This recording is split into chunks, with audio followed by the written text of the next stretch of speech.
உடன்படிக்கை பெட்டியில் இருந்தது. உடன்படிக்கை பெட்டியில் இருந்த 3 காரியம். ஒன்று, சுவிசேஷத்திற்கு பதிலாக வைக்கப்பட்ட ஆரோனுடைய துளிர்த்த கோல்.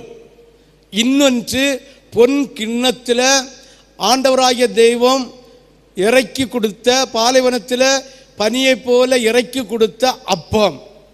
மூன்றாவது, ஆண்டவராகிய தேவன் எப்படி நடக்க வேண்டும், எப்படி உடுக்க வேண்டும், என்னையெல்லாம் செய்ய வேண்டும் என்கிற கட்டளையை எழுதி கொடுத்த கற்பலவை 2. ஹல்லேலூயா.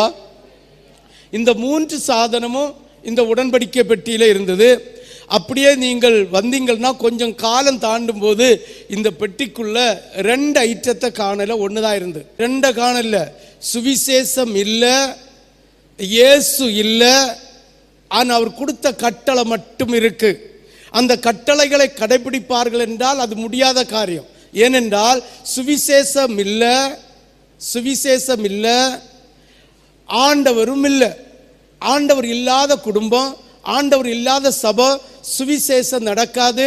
அங்கு தேவனுடைய கட்டளை பிரதிபலிக்கப்படாது. ஹல்லேலூயா. இன்று தேசத்தில் ஜனங்கள், கிறிஸ்தவ ஜனங்கள் இவ்வண்ணமாயிருக்கிறார்கள். அந்த கட்டளை என்கிற வேதம் இருக்குது, வேதம் இருக்கு. அந்த வேதத்தை படித்து அந்த கட்டளையை கடைபிடிக்காதது நிமித்தம் இயேசு இல்லை, இயேசு இல்லாதது நிமித்தம் சுவிசேஷமும் இல்லை.